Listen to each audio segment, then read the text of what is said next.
পাকিস্তানের বাণিজ্যিক রাজধানী করাচি। হঠাৎই আগুন আগুন আর আগুন। একটি শপিং মল যেন মুহূর্তেই পরিণত হল আগুনের নরকে।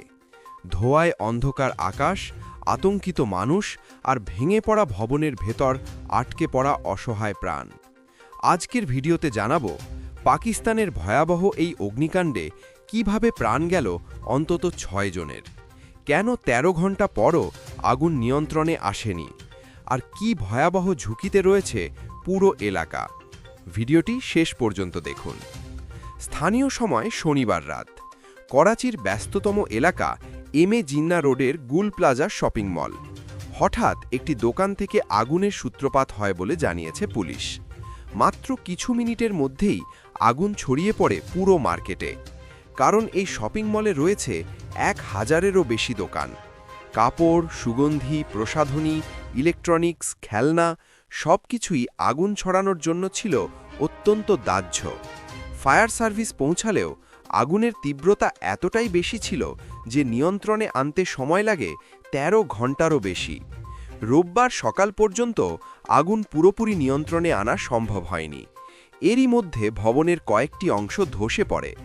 ভেতরে আটকে পড়া মানুষদের উদ্ধার করতে গিয়ে নিজেদের জীবন ঝুঁকিতে ফেলতে হয় উদ্ধারকর্মীদের।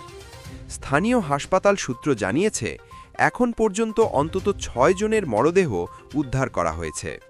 এছাড়া ২০ জনের বেশি আহত অবস্থায় হাসপাতালে চিকিৎসাধীন। আগুনে পুড়ে যাওয়া মরদেহগুলো শনাক্ত করতেও বেগ পেতে হচ্ছে। অনেক পরিবার এখনও জানে না তাদের প্রিয়জন বেঁচে আছেন নাকি ধ্বংসস্তূপের নিচে চাপা পড়ে গেছেন।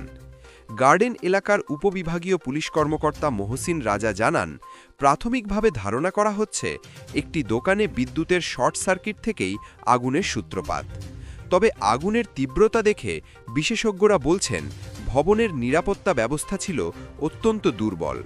পর্যাপ্ত ফায়ার এক্সিট, অগ্নিনির্বাপক যন্ত্র বা জরুরি সতর্কতা ব্যবস্থা কার্যকর ছিল না।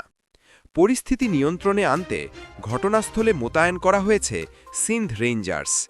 এক বিবৃতিতে জানানো হয়েছে, রেঞ্জার্স সদস্যরা ফায়ার সার্ভিসের সঙ্গে যৌথভাবে উদ্ধার অভিযান চালাচ্ছেন এবং অভিযান শেষ না হওয়া পর্যন্ত তারা এলাকাটি ঘিরে রাখবেন। এখনও আশঙ্কা করা হচ্ছে ভবনের ভেতরে আরও মানুষ আটকে থাকতে পারেন।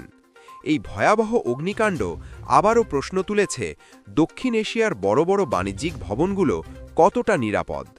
একটি শর্ট সার্কিট আর মুহূর্তেই নিভে গেল একাধিক প্রাণ। আপনার মতামত কমেন্টে জানান।